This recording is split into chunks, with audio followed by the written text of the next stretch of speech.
오늘은 요한복음 21장 15절의 말씀으로 제사랑 31번째 소제목 어린이와 사랑이란 제목으로 함께 은혜를 나누고자 합니다.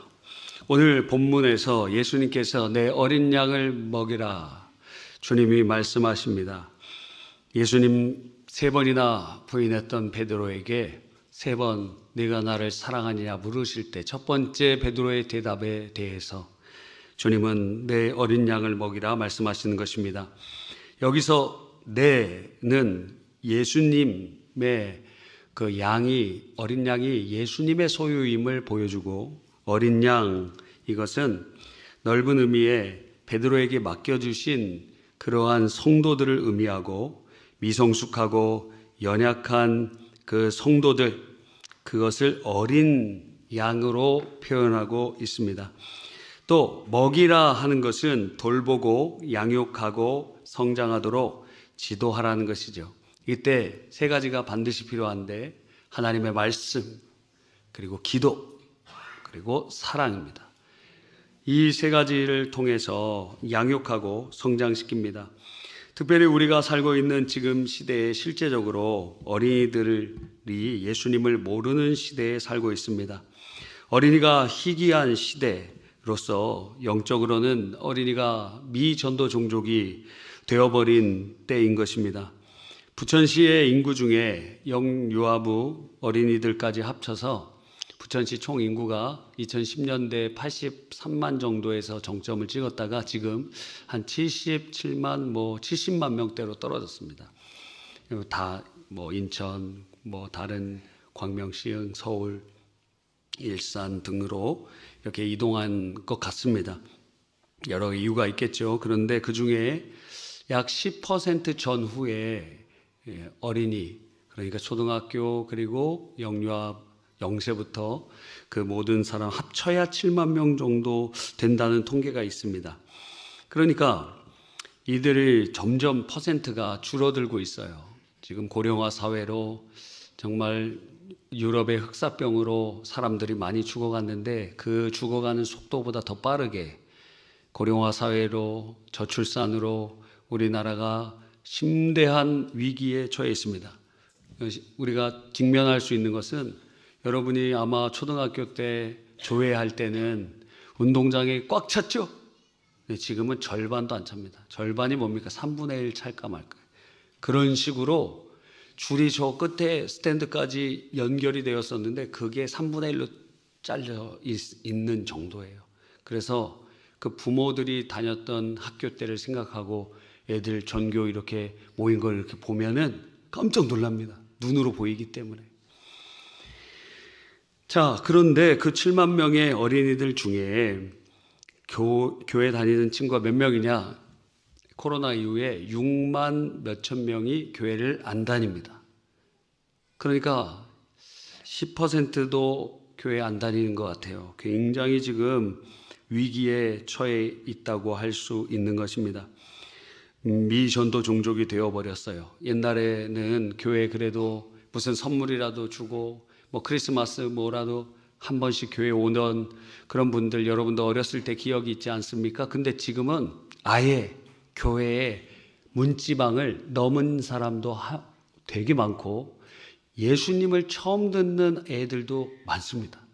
이 굉장한 시대예요. 여러분이 살고 있었던 그 과거와는 완전히 다른 시대로 지금 들어가고 있다는 것입니다. 다행히 새소식반 소그룹 전도를 통해서 어린이들과 그의 부모님들이 전도되고 있습니다.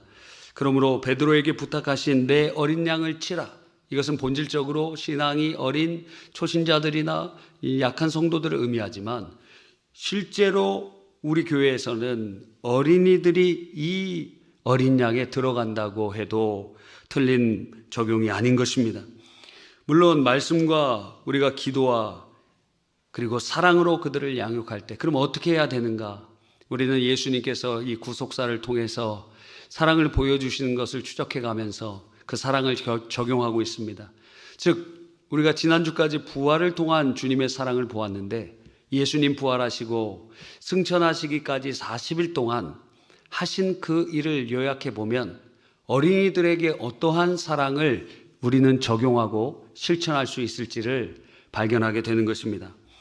첫 번째는 예수님께서 이 땅에 40일간 제자들에게 보이시면서 하셨던 첫 번째는 예수님의 부재로 인해 상실과 상처와 두려움을 잊는 자들에게 그 두려움이 사라지도록 자기를 나타내시고 보여주셨다는 것입니다.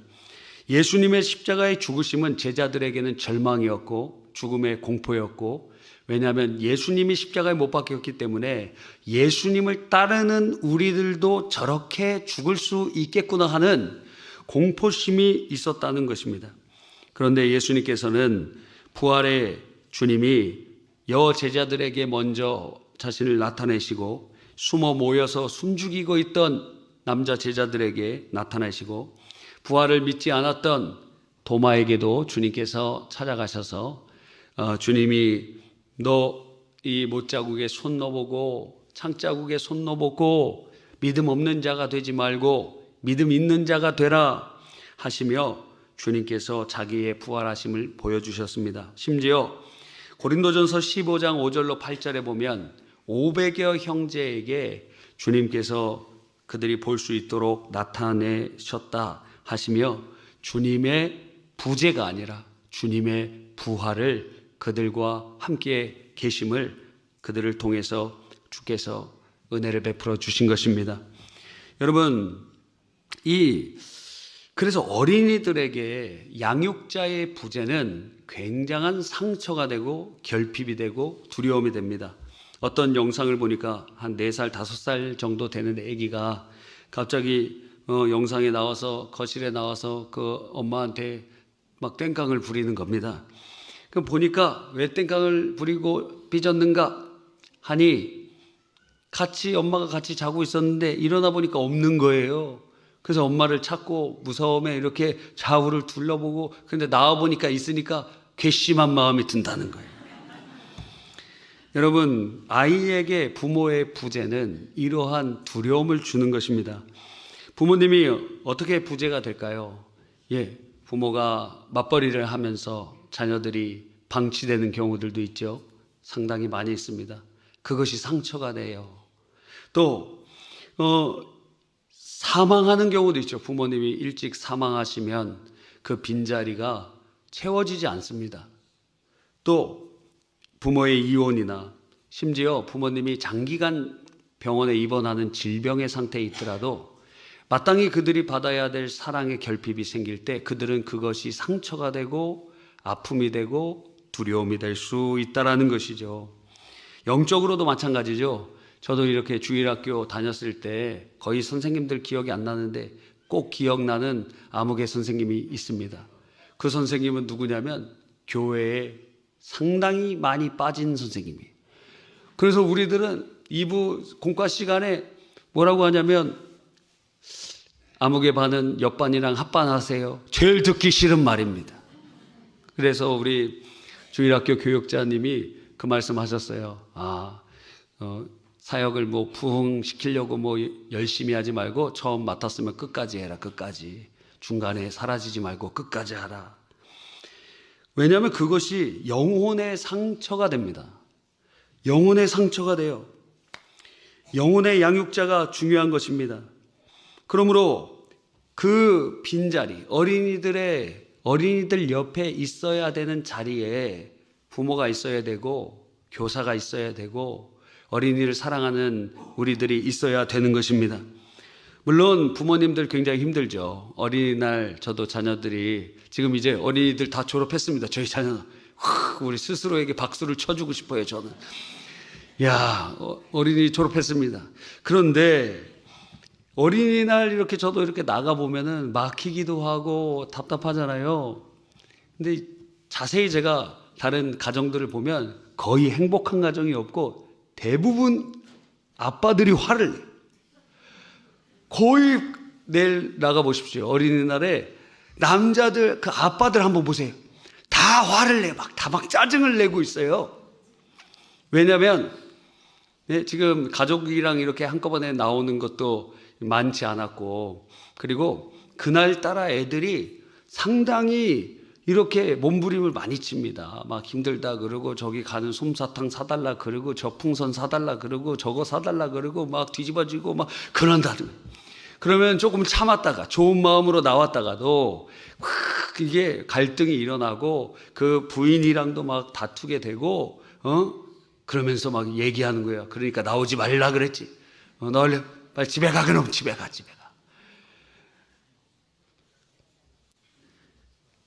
그러니까 여러분 상당히 힘든 일입니다. 그럼에도 불구하고 그 자리에 있어야 돼요. 그렇지 않으면 5월 5일만 되면 부모의 부재가 생각이 납니다. 힘들더라도 함께 해주세요. 어렵더라도 함께 해주세요. 제가 중학교 때 다니던 이발소가 있었어요. 그 아저씨는 얼마나 기술자인지 요즘에는 그렇게 안 하잖아요. 옛날 이발소는 다 그렇게 잘라주셨는데 다 깍두기처럼 이렇게 딱 잘라주십니다. 하나도 이탈이 없도록 그거 막 분 같은 걸로 머리에다 막 이렇게 한 다음에 그렇게 해서 완전 알밤같이 탁 만들어 놨습니다. 근데 그 연세가 있으신 이발사 주인께서 그분이 이제 여름이 가까이 오는데 여름에 어떤 분이랑 대화를 하더라고요. 이번에 휴가 가시냐고. 그러니까 간다는 거예요. 뭐 힘들어 죽고 더워 죽겠는데 애들 다 가니까 어쩔 수 없이 가야 된다. 아빠의 무게를 느낄 수 있는 단어였습니다. 예, 얼마나 그 매일매일 사람들 그렇게 하면서 힘든데 그래도 간다는 거예요. 왜? 자녀들 때문에 간다는 것입니다. 그 자리에 있어야 됩니다. 없으면 상처가 되고 부재함이 두려움을 줄 수 있습니다. 그래서 그런 의미에서 이 기러기 부모가 되는 것은 상당히 위험성을 가지고 있습니다. 우리 교회 성도들 중에서도 그런 모습들이 있지만 왜냐하면 그 만날 그때 함께할 그때는 다시 돌아오지 않기 때문에 그래요. 자녀를 위해서 보내고 힘쓰고 하시는 모습들 너무도 좋은 일이지만 그 자녀들 이제 장성하면은 부모랑 같이 있지 않잖아요. 어렸을 때 함께해야 됩니다. 마찬가지예요. 여러분도 여러분의 자녀들과 손자들과 다 컸다면 우리 주일학교 어린이들에게 여러분이 함께해 주시는 교사가 되어 주십시오. 어린이의 옆에 양육자의 그들을 세워가는 새소식반 교사가 되어 주십시오. 하나님의 큰 은혜가 있을 줄 믿습니다. 두 번째, 예수님께서는 어떻게 하셨냐면 40일 동안 사도행전 1장 3절에 보니까 하나님 나라의 복음을 말씀을 전해 주셨다고 했습니다. 예수님의 제자들은 예수님의 부활을 목도했지만 이게 무엇인지 잘 몰랐고 심지어 예수님이 승천하기 직전에 뭐라고 묻냐면 사도행전 1장 6절에 주께서 이스라엘 나라를 회복하심이 이때입니까? 이 말씀은 지금 로마에서 정치적으로 우리를 해방할 시간이 지금이십니까? 하고 묻는 거예요. 지금 예수님의 부활이 무슨 의미와 무슨 방법으로 하나님의 나라가 세워지는지 그들은 전혀 몰랐습니다. 그래서 주님께서는 계속 가르쳐 주셨어요. 그럼 마지막으로 말씀하신 내용이 모든 민족으로 제자를 삼아 아버지와 아들과 성령의 이름으로 세례를 베풀고 내가 분부한 모든 것을 가르쳐 지키게 하라. 이게 하나님 나라를 이 땅에 세우는 방식이다. 무력으로 로마를 무너뜨리는 것이 아니라 복음을 증거하고 제자를 삼음으로 하나님의 나라를 이 땅에 세워나가는 것이다. 하나님은 말씀을 가르치시고 그리고 그들에게 사명에 헌신된 삶을 살도록 촉구하셨습니다. 마찬가지죠. 어린이들에게 우리가 해야 되는 게 무엇입니까? 말씀을 가르치는 거예요. 그리고 그들이 사명에 집중된 삶을 살아가도록 이끌어 가는 것입니다. 신명기 6장은 이것을 아주 강조해서 부모에게 너 마음판에 마음을 먼저 새겨라. 그리고 자녀들에게 말씀 가르칠 때 삶을 전체를 통하여 가르쳐라 말씀하고 계시는 것입니다. 그래서 교회에서 이렇게 보면은 제자훈련, 사역훈련 받아야 될 최적기의 나이는 결혼하고 자녀가 출산하기 전에, 결혼하고 자녀가 출산하기 전 부부가 제자훈련을 받고 사역훈련을 받은 후에 그 자녀들을 말씀으로 양육하고 세워갈 수 있는 그 말씀의 주체자가 되어야 되는 것을 깨닫게 됩니다. 그런데 그게 지금 얼마나 중요한지 못 깨달아요. 그래서 깨달을 때까지 기다리고 있어요. 깨달을 때까지. 못 깨달아. 왜? 강제로 시키면 다 탈락하기 때문에. 양육이 아니고 훈련이기 때문에 중도에 다 탈락시킵니다, 제가. 양육은 수료가 목적이지만 훈련은 변화가 목적이기 때문에. 그래서 중도에 탈락을 시켜요. 여러분, 그러므로 그들을 말씀으로 제자를 삼으십시오. 자녀들이 장성했습니까? 그러면 여러분이 교회의 어린이들을 그들에게 말씀을 가르쳐주는 사람이 되어주세요. 그리고 손자, 손녀들, 여러분 이번에 어버이날이라고 이렇게 찾아오고 그러시잖아요. 그러면서 어떻게 해야 되죠? 일단 돈을 줘야 됩니다. 손자, 손녀는 할아버지, 할머니를 좋은 할아버지, 할머니 무엇으로 구분하느냐? 파란색, 노란색 이렇게 구분한다. 노란색을 주면 좋은 분이고 파란색을 주면은 초록색을 주면은 그냥 보통입니다. 안 주면 안 와. 예, 공부한다고 바쁘다고 안 옵니다. 그래갖고 지난번에도 말씀드린 것처럼 누가 5만 원권 만들어놨냐고 막 그런 얘기가 있더라고요. 그래서 제가 대통령 되면 3만 원권을 만들어 드린다 그랬어요. 여러분을 위해서 3만 원권. 자, 그래서 그 찾아오는 손자, 손녀에게 복음을 증거하십시오. 예수 그리스도의 십자가와 부활의 복음을 알려주십시오. 또 그 1년 동안에 하나님이 주셨던 은혜를 간증하십시오. 예? 그래서 하나님이 내 삶 속에 하셨던 그 일을 간증하세요. 제 친구가 교회는 안 나가는데 자기 할머니가 맨날 교회 열심히 나가고 기도하신다는 거예요. 그래갖고 걔가 간증을 하나 얘기해 주더라고요. 믿어지진 않는데 자기는 교회는 안 나가지만 할머니가 그렇게 교회에 나가시면서 그렇게 한 거 자기가 체험했다는 거예요. 길을 가고 차를 타고 가고 있는데 차 바퀴가 빠졌어요. 그럼 차가 갈 수가 없잖아요. 그런데 놀랍게도 그 할머니가 그 차량 안에서 막 기도를 하시는데 차 바퀴가 빠졌는데 차가 굴러간다는 거예요, 앞으로. 그런 체험을 했대요. 그래서 자기 교회는 나가진 않지만 하나님 살아계신 것 같다고 그런 얘기를 하는 것을 들어보았습니다. 여러분, 그렇게 여러분의 손자, 손녀들에게 여러분의 간증을 얘기해 주세요. 여러분이 어떻게 예수님 믿기 전에 어떤 삶을 살았는가? 그런데 나를 찾아오신 예수님에 대해서 내가 어떻게 예수님을 만나게 되고 변하게 되었는가? 그리고 예수님 만난 후에 내 삶의 변화에 대해서 얘기해 주시기를 바랍니다. 그런데 그렇게 막 은혜롭게 간증하고 나서 며느리한테 막 이렇게 눈을 치켜뜨고 그러면 손자, 손녀들이 안 믿습니다. 지금 제가 이거 실화를 얘기하는 거예요. 누가 어떤 집에서 그런 일이 있다 그러더라고요. 굉장히 신앙이 좋은 분인데 며느리를 그렇게 힘들게 하신대. 그래갖고 그분이 저한테 간증을 해요. 어떻게 그럴 수가 있죠? 그렇게 물어보시다. 세 번째로 어떻게 사랑을 어린이에게 줄 수 있을까요? 좌절과 낭망에 빠진 그 어린이들을 다시 일으켜 세우는 디딤돌이 되어 주십시오. 예수님 배신하고 3번이나 부인했던 베드로에게 예수님이 3번이나 너 나를 사랑하느냐 물으시면서 내 어린 양을 먹여라, 내 양을 쳐라, 내 양을 먹여라. 주님께서 다시 사명과 권위를 회복해 주시는 것입니다. 우리들의 어린이들에게 기댈 수 있는 그러한 동산이 되고, 그리고 그들이 우리를 밟고 일어설 수 있는 디딤돌이 되어 주시기를 간절히 바랍니다. 어린이들 우리가 어때요? 걸음마 할 때 7번 넘어져도 8번 일어날 때 격려해 주는 것처럼 어린이들이 다시 하고, 걔네들은 꿈도 계속 바뀌잖아요. 어떤 애들은 의사가 된다고 했다가, 어떤 애들은 유튜버가 됐다고 했다가, 또 어떨 때는 뭐 배우가 된다고 했다가, 어떨 때는 은혜 받을 때는 막 목회자가 된다고 했다가, 또 어떨 때는 작가가 된다고 했다가 막 바뀝니다. 그럼 어떻게 해줘야 되죠? 공부나 열심히 하지 마시고 격려를 해주세요. 그 시험에 잘 못 봤습니다. 그럼 어떻게 해야 합니까?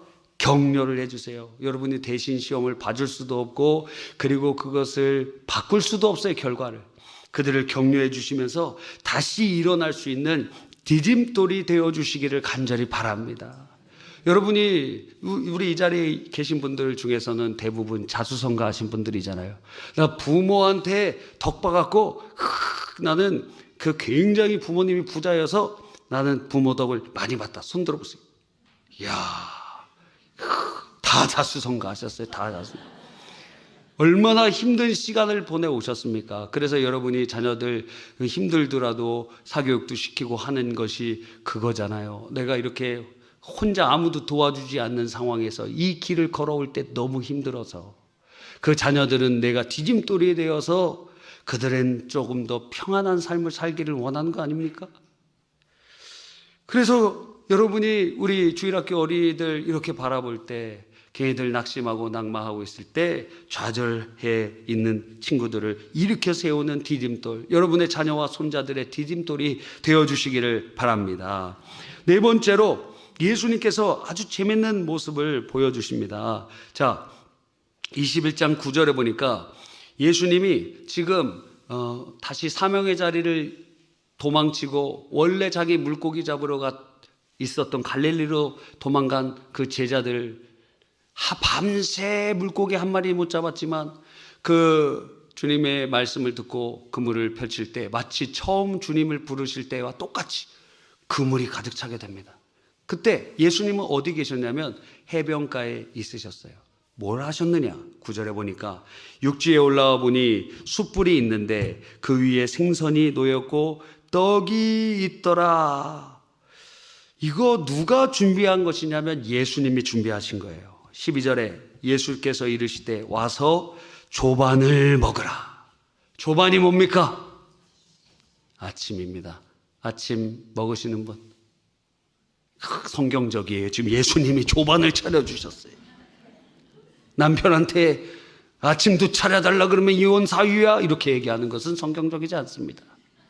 성경에는 조반을 예수님이 차려주셨어요. 그러니까 남편이 차려줘도 괜찮을 것 같습니다. 조반을 예수님이 차려주세요. 예수님이. 누구? 제자들. 사명의 자리를 이탈한 제자들. 왜요? 밤새 물고기 잡고 이래 돌아올 때 제일 배고프고 허기지지 않았겠습니까? 사랑으로 그들의 필요를 채워주는 거. 필요를 채워주는 것이, 니들을 충족해 주는 것이 사랑입니다. 사랑하는 어린이들에게 제일 인기 있는 분이 누굴까요? 예, 맛있는 거 사주는 분 제일 인기 있습니다. 그래서 여러분 돈 벌어서 여러분 쓰기도 부족하지만 1년에 한 번 정도는 주일학교 내가 한번 피자 한번 사주겠다. 짜장면 한번 사주겠다.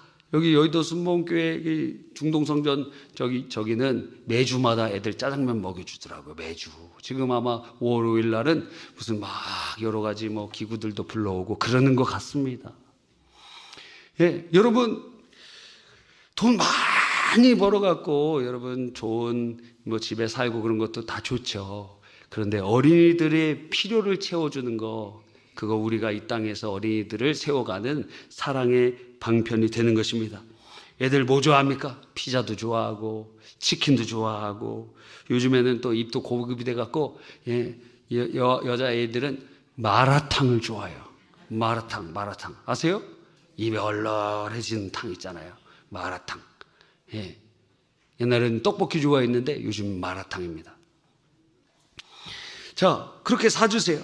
사랑으로 그들의 필요를 채워주는 거, 그 사랑입니다. 다섯 번째는 무엇이냐면 제일 중요한 것이 오늘 이제 예수님께서 부활 승천하시기 바로 직전에 주님께서 사도행전 1장 8절에 오직 성령이 너희에게 임하시면 너희가 권능을 받고 예루살렘과 온 유대와 사마리아와 땅끝까지 이르러 내 증인이 되리라 하셨고, 마태복음 28장 20절에 내가 세상 끝날까지 너희와 항상 함께 있으리라 말씀하셨습니다. 어떻게 해요? 성령으로. 그래서 어린이들에게 해줄 수 있는 최고의 사랑은 그들이 성령의 충만을 받도록 인도해 주는 것입니다. 여러분, 여러분의 자녀들이 은혜 받지 못하면 세상 자녀 됩니다. 교회 안 나옵니다. 그들이 성령의 체험을 하면 그러나 자발적으로 주님 앞에 나옵니다. 교회 이렇게 보시면 별로 이렇게 열심을 내지 않으시는 것 같은데도 주일날마다 그 자리에 꼭 오시는 분들이 있어요. 그런 분들은 한번 물어보세요. 다 주님을 만난 간증이 있는 분들이에요. 그 자리를 지키고 예배의 자리에 나오고 다 간증이 있는 분이에요. 근데 여러분의 자녀들은 어떻습니까? 간증이 있습니까? 주님을 만난 간증이 있습니까? 그러니까 자녀들이 주님을 만나고 성령의 충만함을 받도록 하는 데에 아주 집중해야 돼요. 회심 성도가 되도록 집중해야 돼요. 내가 주님 앞에 죄인이고 나를 위하여 십자가에서 주님 몸 찢고 피 흘려 죽으시고 부활하신 것이 진짜 주님의 사랑으로 믿어지고 눈물을 흘리고 성령님의 그 뜨거운 그 사랑을 경험하는 것. 그래서 예배에 데리고 와야 되는 거예요. 언제 은혜 받을지 몰라요. 하나님께서 언제 은혜를 주실지 몰라요. 또 수련회 있고 선교 있으면 보내야 돼요. 안 가려고 그러죠. 애들이 얼마나 죄송합니다. 반동분자들이 얼마나 많은지 모릅니다.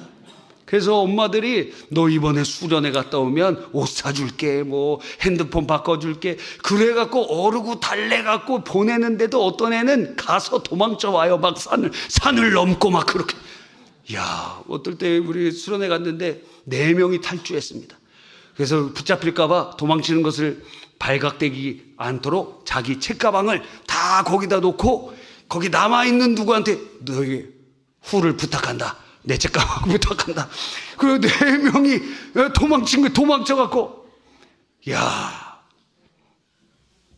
여러분 참으로 힘듭니다. 그런데 은혜 받으면 어떻게 되느냐? 주님이 그 마음속에서 그의 인생을 인도해 가시는 거예요. 저도 간증이 있어요. 우리 이전에 말씀드렸지만 작년 2024년도 송구영신 예배 때 기도 제목이 무엇이었냐면 딸의 회심이었어요. 딸의 회심. 얘가 교회에서 자라나고 있는데 예수님 믿는 것 같다가도 어느 때는 하나님 계시냐고 막 이렇게 물어봐요. 그리고 어느 때는 막 열심히 막 은혜 받은 것 같은데 자기 구원 못 받은 것 같다고 얘기해요. 왔다 갔다 하는 거예요. 하나님 확실한 회심의 은혜를 내려주십시오. 그게 작년 1년 내내 송구영신 예배 기도 제목이었어요. 우리 가족의 딱 하나의 기도 제목이 그거였습니다. 그런데 우리 부흥에 대구에 있던 어떤 목사님 샘솟는 교회인가요? 거기 그 목사님이 이렇게 오셨는데 굉장히 말씀도 다 그냥 전통적인 성인들에게 맞춰진 말씀이에요. 그런데 맨 앞줄에 그 학생들이 쫙 앉으면서 하나님의 말씀을 사모합니다. 그리고 나서 예배가 끝나고 기도 시간인데 그 기도 시간에 그 애들이 거기에 머물러서 계속 기도하는 거예요. 주님을 만나고 회심을 체험한 것입니다. 할렐루야. 그러니까 그때 제 마음이 얼마나 기쁜지 진짜 고백으로 하나님 지금 죽어도 좋습니다.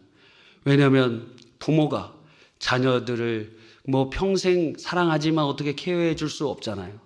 근데 나보다 우리 자녀를 더 사랑하시는 주님이 그 안에 계셔서 그 인생을 이제 인도해 가실 것인데 그들이 힘들고 어려우면 주님 앞에 이제 기도하는 사람이 되고 주의 이름을 부르며 살아갈 사람이 되었는데 주님 고맙습니다. 저 이제 죽어도 감사합니다.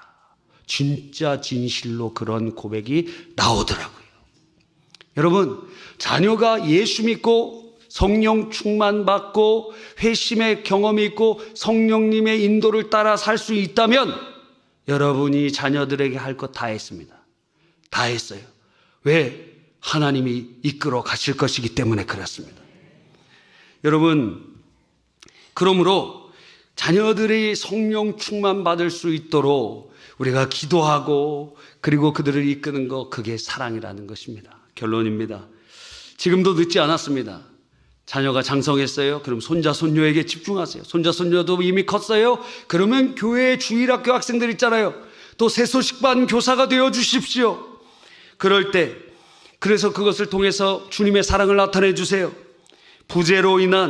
양육자의 부재로 인한 상처와 두려움을 갖지 않도록 여러분이 함께 해주시고 말씀을 가르쳐 사명에 헌신된 삶으로 살아가도록 사랑해 주시며, 좌절에 빠진 자들이 일어날 수 있는 디딤돌의 사랑, 그리고 그들이 필요한 것들을 채워주는 사랑, 무엇보다 그들이 회심하고 성령의 충만함을 받아 주님의 인도 따라갈 수 있도록 우리가 사랑의 통로로 쓰임 받으시기를 간절히 바랍니다.